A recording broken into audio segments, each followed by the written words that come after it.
And once I started getting those reps in, I started being more confident in my abilities. Even though some days I didn't feel like it, it was more so when I followed through that I was like, okay, I'm feeling better. I'm more confident in what I can do, and I know my worth now. Have you always like felt like that throughout your life?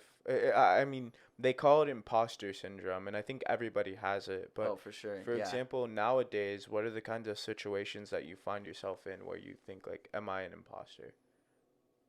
I would say so, sometimes with public speaking, Okay. whenever public speaking with students about wealth building and everything, it's like why should they learn from me? And then helping some of the soccer players for Austin FC, and then being part of groups where I'm like one of the leaders at 26. It's still considered young, Yeah. Or and like when you spoke at UT, or if you came to a classroom, right? And like a yeah, professor. yeah, yeah, yeah. Yeah, like something like that. It's like, why am I qualified enough to do this? And Yeah. like I experience that every day. It's like when you first start in like leases, when you're a leasing agent, which you and I have that shared background, it's easy to feel like, do I know enough to like competently help somebody on the sales and purchase side of it? When the sale and purchase of a home is often their biggest investment, they've saved up for a long time. It's a big deal.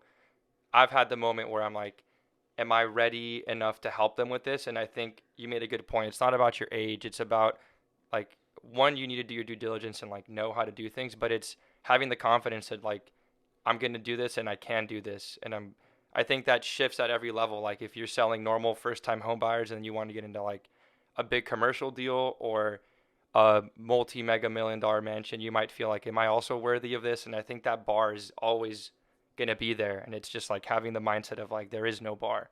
I set my own bar wherever I want it. 100%. I Yeah. love that you touched on that. And one thing that definitely helps on that side of things is kind of having your own morning routine. Mhm. Because a big factor in that is whenever I know a lot of friends that they get up and right away they're going to start work. Mhm. And that's probably the worst thing that you can do. Or also the night prior, it's like you're on your phone and it's all this blue light, and just you go to sleep and the last thoughts that you had before going to sleep were those of being on your phone.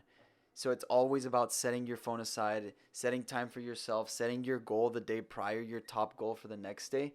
And then when you wake up, in order to be the best version of yourself, you have to give yourself time. Like you meditate, you visualize, scribing, writing down your thoughts, your top 3 goals. I mean, for me, this is from 5:20 a.m. until 7:30 a.m. that I do like 2 hours of Wow. just my time. I go to the gym, I meditate, I visualize, scribe, and it's been a game changer. Game And that's changer. rare. I think that's one of the biggest things we want to talk about today is, lifestyle after you graduate. Our target audience largely is college students or young professionals. And I've seen it in a lot of my older friends and people that I know, like they graduate and they just have none of that. They wake up, they don't think the night before about what they're going to do the next day. They kind of just wake up and their whole day is based on reaction, not being proactive. And they're Yeah. just, you have an email, you're late to work, you're stressed, you chug some coffee, you're on the way, you look like crap, you're not Feel ready like for the crap. day. And then you're Yeah. just all day, like you have no time for anything you wanted to do because you're just dealing with what you're, like whatever the workplace demands of you. And then you get home, you just, you eat like crap, you don't work out, and then you end up on the couch watching Netflix and just repeat and repeat and repeat. And a lot of people do that when they Yeah. graduate. And I think you're a great model of like Thank having you. a system, like engineering your lifestyle and like putting your phone away, having a morning routine. Would you talk about like, were you always like that? What was an inflection point that made you start, or how did you learn about like how did you craft your personal routine, and how have you honed it over the years? That's a really good question. And the big thing for me was really kind of like those moments when you guys haven't graduated yet, but Yeah. think Almost. back, yeah, almost, almost. Think back to a time when you're just like you're back home in the summer and you just have time to reflect. Mhm. So this is me. I had just graduated and I had like mm, my dream offer. It was with JLL. It was an 8 to 5 Hmm. financial analyst, and I was having a set salary. Mhm. And I had just sold that $1 million condo, and I think I made like 30K, and it was amazing. I mean, as a 21-year-old, the first thing I bought was a keg for all my roommates. I love Yeah, let's go. For my boys. And then Oh yeah. I just graduated, so I'm like, Do I want to go? It was kind of weird, but I'm so thankful. I read the Power of Now. Mhm. It talks about being present in the moment Hmm. because we're always thinking of the past and the future. And I was like, okay, I need to become present. I have this great offer.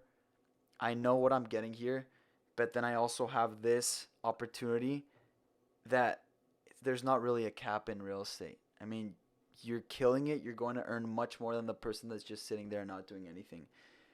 And all my parents were saying like, take the offer, stable. All my friends, and I said, you know what? No, I'm gonna go with my gut. I'm gonna do real estate. And in order to be able to do real estate to the best of my abilities, I need to study the people that have been killing it in real estate. So that summer, I started listening to Bigger Pockets. I started seeing what this is crazy. I'm remembering this right now. I was like 22 or 23. I started seeing what millionaire habits would the habits that millionaires had, and I said I need to be doing these things in order to perform to the best of my abilities. I read The Miracle Morning and that changed my life Mhm. because that started getting me into the routine, and I started doing the routine. And at first I was like I hate I mean, there's days when obviously I'm like I don't want to do this. I just know it's so important and that's where you keep the discipline. But yeah, no, don't get me wrong. There were days when I'm like I hate this. I hate this.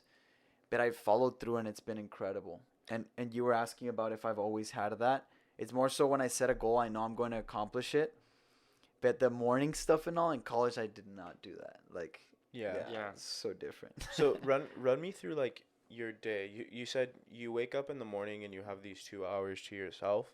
What are you doing in those 2 hours? And then what I love happens it. I after love that? that question. I get excited. So, It sounds like so it's a science. Like it. Yeah. yeah, it's Yeah. insane. So it's I usually go to sleep. I feel like a grandpa. I go to sleep from between like 9 and 10 p.m. Mhm. So I God. I know. In college you say that, and I'm like, dude, there's no way I'm gonna do that. That's what I'm starting my homework. So I usually go to sleep between 9 and 10 p.m. This is all on my calendar. I can even show you guys after. And then I wake up at 5:15. Mhm. I do my bed right away. You want to get those small wins. There's a book called Do Your Bed, and this guy came to UT Austin McRaven. actually to speak. Yeah, Yeah. yeah. So he The came. admiral. Yeah, exactly. And at 5:15, I do my bed. That's a win for me. I get to the gym like at 5:25 a.m. I do an hour workout. I get home. I take a cold shower. I hate the cold shower, but I take a cold shower because you start getting used to situations where you're a bit stressed. And Yeah. if you can act with the stress, you're better on your feet. That's for me is one of the big benefits of a cold shower because I hate it. It's kind of counterintuitive. But so I do the cold shower, then I'm going to meditate for 10 minutes. Then I visualize the best version of myself that day. And I visualize, like today, visualizing having a great podcast. And then it's kind of funny, but I do my check marks and I check today off as I had a great podcast. Instead of after it, I do it before to already be that person that Wow. was able to like give the audience a great It's podcast. working. You Yeah. know, There we so go. thank you. So you get yourself like into that mindset. So it's visualize, and then I do affirmations, I am statements, I am becoming statements, and then after that it's scribing. Mhm. So writing down my thoughts, because sometimes I feel like anxious, anxiety. Sometimes I feel like I said, I'm not worthy, and I want to know like why am I thinking that instead of just leaving it in my head. Like what's the reason?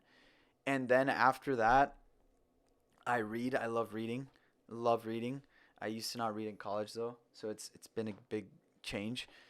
Then I read, and then afterwards, that's when I really kind of like maybe just get a small bit of breakfast or something, or just directly go into script practicing, and then I start cold calling, and then I do like real estate is just all over the place. So I Yeah. show houses, I send offers, I negotiate deals, do podcasts, but that's usually like the morning routine. And when are you done by?